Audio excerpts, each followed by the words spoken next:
জলপাইগুড়ি জেলার নিউ ময়নাগুড়ি স্টেশনের কাছেই মাল ট্রেনের ৬টি বগি লাইনচ্যুত। মাল ট্রেনের লাইনচ্যুত হওয়ার ফলে জলপাইগুড়ি রানীনগর সহ বিভিন্ন স্টেশনে উত্তরবঙ্গ কাঞ্চনজঙ্ঘা এক্সপ্রেস সহ অন্যান্য ট্রেন দাঁড়িয়ে রয়েছে সকাল 8:30 পর্যন্ত।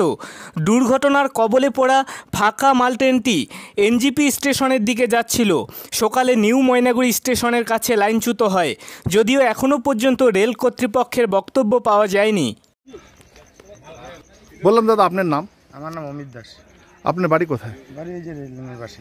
তো আপনি কি করছিলেন যখন এই দুর্ঘটনা ঘটে? ওকে মাছ মারা দেখতেছিলাম। আচ্ছা, কি কি দেখলেন আপনি? দেখলাম মনে করি গাড়িটা তো সোজা স্পিডে ভালোভাবে যাচ্ছে, কোনো তো প্রবলেম নেই। খালি দেখি গাড়ি তলের থেকে খালি আওয়াজ পাওয়া যাচ্ছিল, ঘাটাস ঘাটাস ঘাটাস ঘাটাস এরকম আওয়াজ পাওয়া যাচ্ছিল। তারপরে মনে করো কিছুক্ষণ পরে দেখি কি তারগুলো ঝুলতেছিল। তারপর দৌড়ে আসে গাডবাবুর কাছে এসে বলতেছি, স্যার স্যার এরকম ব্যাপার, তারগুলো ঝুলতেছে। আর গাডবাবু আমাকে তখন বলতো গাড়ি পাল্টি খেয়ে গেছে। তারপর আমি বলছি তাই নাকি? তারপর দৌড়ে এসে দেখি আসলে সত্যি সত্যি এখানে গাড়িটা পাল্টি খেয়ে গেছে। কোন জায়গায় এটা ঘটনাটা হয়েছিল? তো মনে করো আমি ওই যে সাদা পুলের সামনে। এটা কোথায় বলে? এটা কোন জায়গা? ময়নাগুড়ি? ময়নাগুড়ি স্টেশনের মাঝখানে। মানে এখান থেকে বগি কটা গেছে? বগি কটা সরে গেছে? বগি সরে গেছে তো 7-8টা।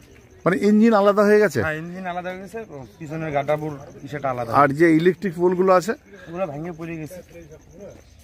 আপনার নাম? আমার নাম অমিত দাস। আমি তো বাজারে ছিলাম, তো বাজারে শুনলাম আর কি। কি হয়েছিলেন? ওখানে আনাগানা মানুষ করতেছে যে এরকম একটা ট্রেন এরকম হচ্ছে, লাইনচ্যুত হয়েছে স্টেশনে, দেখার জন্য আসলাম। কোন স্টেশনে হয়েছে এটা? এটা ময়নাগুড়ি স্টেশন। কখন হয়েছে এটা তো বলতে পারলাম না, সকালের দিকেই শুনলাম আর কি। তারপরে এখন তো এখনো তো দেখিস বিআরবি টিআরবি আসছে। মালগাড়ি? মালগাড়ি। আপনার নাম? আমার নাম নিশিকান্ত রায়।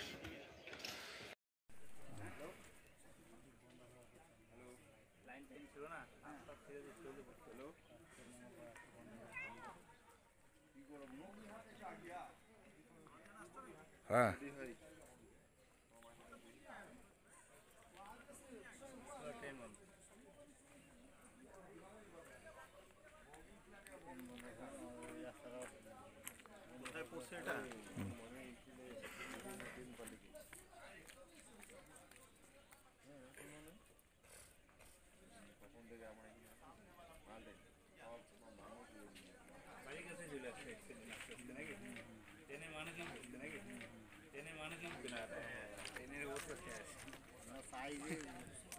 ময়নাগুড়ির মাল রোডে অবস্থিত বালাজি সেলুলারে 0 ডাউন পেমেন্টেই পাওয়া যাচ্ছে iPhone, Samsung, Realme, Oppo, Vivo সহ সমস্ত মোবাইল।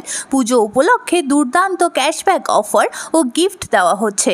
এখানে পুরনো মোবাইলেরও দুর্দান্ত ভ্যালু দেওয়া হয়।